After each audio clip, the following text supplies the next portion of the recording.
Part 9. It's been days since I have last written, and with all the courage that I have, I'm writing now. As I know I will have to reveal secrets that are hard even for me to digest, for I know that deep there buried in my heart lies these memories, and they lie there for a reason. The last thing that I would want to do is to stir them, so as to make a clear life into a muddy mixture of tormented, haunting emotions swirling around, making my path ever so hazy that I would hardly be able to see through into the path that I ought to take. However, here I lie, writing about these things. There are secrets in everyone's life, and they ought to remain a secret for a reason. But what good is there in living if every stone that looks heavy is left unturned? So this will be my driving force today, as will be God.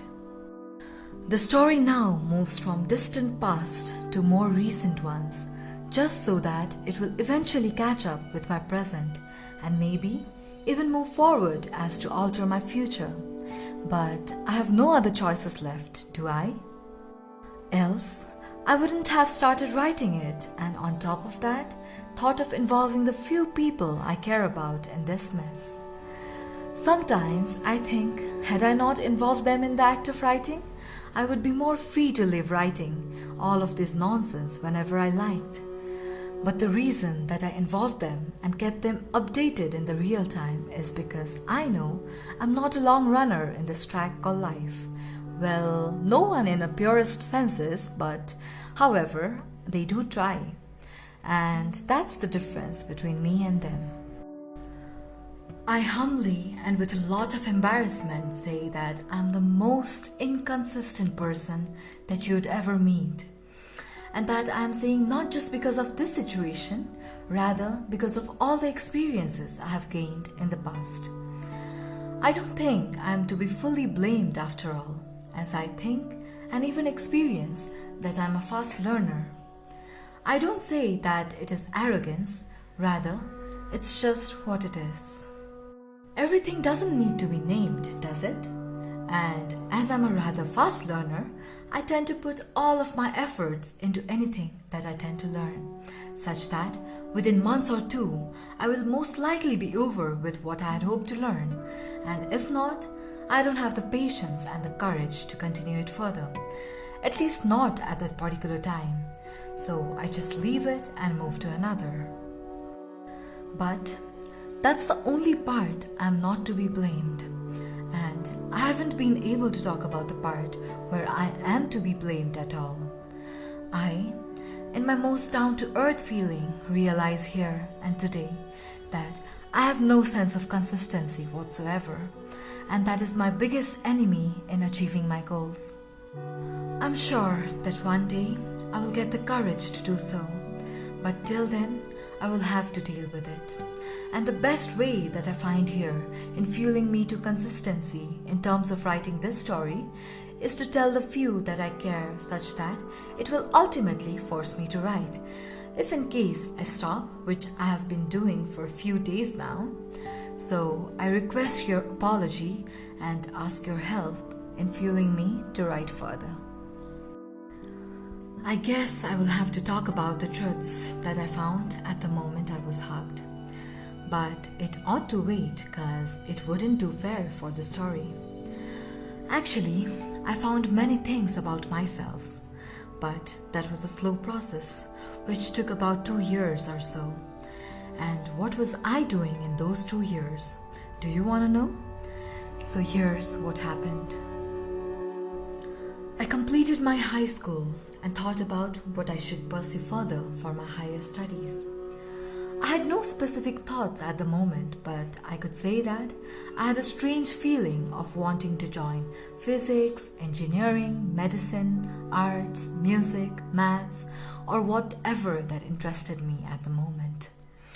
I had no idea and was now starting to worry. It was just then, out of the blue, I thought I will take medicine as a future career. I don't know what made me think that, but I was damn sure determined. I put all of my efforts into it and made it through the entrance exams. I got selected in one of the top colleges of medicine in the country, though not the best one as per the belief of youths in our country. It was first year of med school. It was a hard time, you see, adjusting the timetable, adjusting with the new field, adjusting with a busy schedule, and most of all, adjusting with the new hostel life. As far as I can remember, I had never been to hostel, and the very feeling of having to go to hostel gave me chills ever since I was a child. However, here was I, in a hostel, in one of the good med school, pursuing a career that I had thought out of the blue to be my future. I didn't know what I was doing. Rather, all that I knew was that I had to study. I believed that it is an honest and hard-working field where your 1 hour of nonsensical fun now could mean a life of a patient in the future. Maybe I was right to some extent, but this was far more near fiction than was near reality, for it was a clear-cut case of exaggeration, which I apparently came to know very late. I had invested nearly whole of my first year doing nothing but study. I didn't make friends, I didn't go to parties, I didn't watch films, and most of all, I didn't go to classes as the time passed by. Yes, I'm sure you heard it right. I didn't go to classes as towards the end of first year. I came to realize that classes for me were useless, especially when all that most of lecturers were doing was muttering out the PowerPoint presentations that they copied directly line to line from the textbooks. It felt like listening to an audiobook when you had the book yourself, though it was a horrible narration that brought you no more than sleep. Believe me, sleep was the last thing that I wanted at the moment, for I had a strict routine of sleeping no more than 6 hours a day. I felt it was all going fine when the result of the first internal exams came, and to my surprise, I was among the few toppers of the class.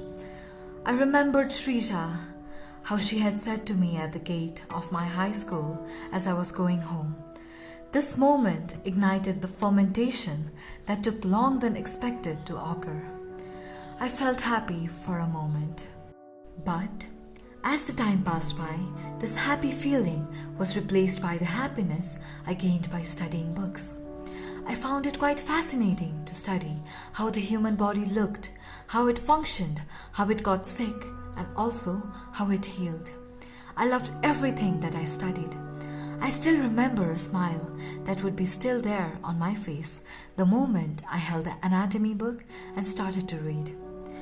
For I would find the images coming straight out of the book and forming a 3D picture right in front of me as I closed my eyes after reading a paragraph. It would narrate me the story of the structure of the human body. It would laugh when I smiled and cry when I felt sad. Actually, it was one of my friends. I mean, books, of course. And this was nothing more than just another book among the many books that I had read, and I'm reading and will read in the future. So, all I can say is that I love spending time with friends. But at the same time, I felt a haunting deep within me with the advent of result of the second internal exams. I enjoyed the study so much, but the results were not so good as the first one, when I rarely enjoyed studying, rather felt it only as my duty. So it was then when I realized that marks meant nothing. It's the fun that you get in learning that matters. I tried to test this theory of mine, which at that moment felt equally absurd to me as it felt encouraging. So I tried to remember the marks that I had gained in the past, in school, in high school, and even recently in the first internal exams of med school. But to my despair, I didn't seem to remember any of those, and that was when I found that marks was just a form of pleasure and learning a form of happiness.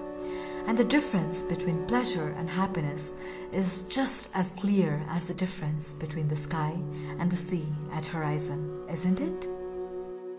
They both seem to meet from a distance, but you know deep inside that they can never meet, for the sky is infinite but not the sea. The sea, like pleasure, has its limits. It has its causes and its future. A future of being shifted from one place to another in the form of rain and clouds, but never being satisfied and making to and fro noises of tides forever. But sea, which is ever so gentler and infinite as the happiness itself, that doesn't seem to be ending, doesn't seem to require cause, and most of all, lies there always.